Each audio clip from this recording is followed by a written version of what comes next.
Em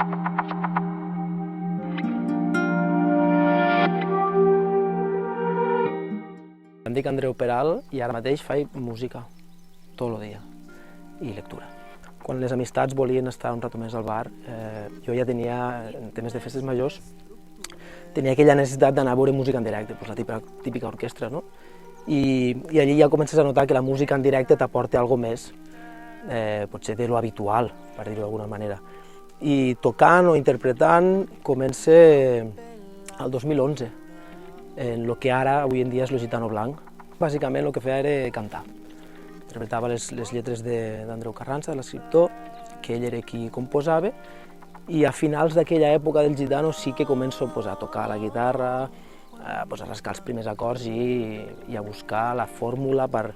també plasmar tot allò que m'ho ronda pel cap en forma de composicions. I de fet al primer disc hi ha una cançó només, que és la que composo jo,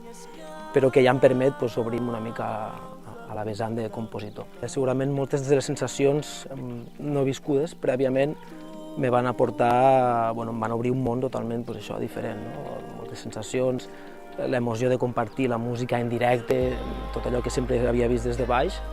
poder-ho viure sobretot en amistats en aquell moment també, va ser com un clic, que em va fer pensar, carai, això em motiva molt. I és un joc davant la taula que amaga el tot i el res. Comença en el Gitano Blanc, que la durada és aproximadament fins al 2016, el 2014 és el primer i únic disc, La Rumba Brenca. El 2016 abandonem o deixem parat el projecte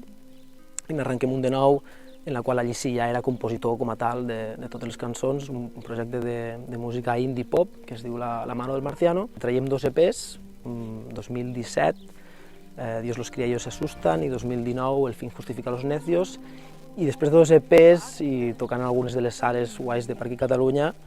el projecte arriba el Covid i en l'expectativa de treure un primer disc, i segurament com a últim, per si no funcionava molt,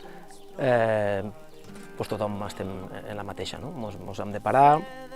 ens fiquem a reflexionar una mica i arriba el moment en què el projecte també s'atura. I allà apareix el projecte de l'Enan, amb l'Helena Garcia, que dura molt poquet i que traiem tan sols 4 singles, però és un projecte que a mi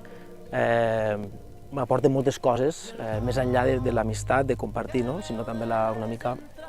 la instrucció de la producció dels temes, d'agafar els temes meus més despullats i començar-los a produir. I a partir de l'any passat, 2023, arranco en solitari, com Andreu Peral, trec una sèrie de singles i fins aquí, l'expectativa. Els meus temes sempre solen ser una mica foscos. Això és com una màquina de reciclar. Totes les coses que ens han anat passant o que em passen a mi en aquest aspecte, les intento agafar en molt de cuidado i reciclar. Tots aquells pensaments, les inquietuds, tot això portar-ho a la música perquè és un bon filtratge per demostrar que tampoc ens hem de quedar tot lo dolent, i parlen bàsicament de les preocupacions del dia a dia, del que passarà, de com gestionem totes aquestes emocions, que són bastant, en termes generals, bastant desastres, l'ésser humà, i l'objectiu suposo que també és que si algú s'hi sent identificat, a part de ballar-ho i cantar-ho, que el faci pensar una mica i dir, jo també hi he passat per aquí. Al final la música, com qualsevol tipus d'art, a mi el que m'interessa en primer lloc és que em pugui emocionar i després que també em faci una mica pensar en el que he viscut, que em faci pensar en les meves pròpies idees i dir, hòstia, aquest pensament me pot ajudar o no em pot ajudar, que ens faci una mica pensar en tot plegat. El primer llibre que he tret, que es diu Problemario sentimental, un poemari d'ADN una mica satíric, en un joc de paraules, com ja indica el nom, una mica rebuscadot, i sempre una mica portant la contrària, com soc jo una mica tossudet. El missatge és molt important,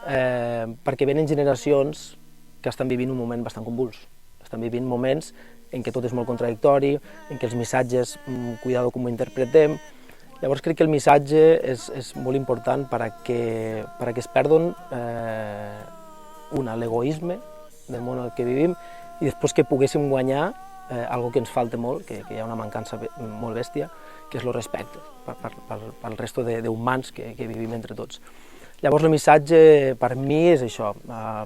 i reitero,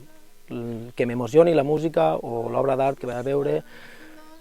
teatre, cine, etc. I després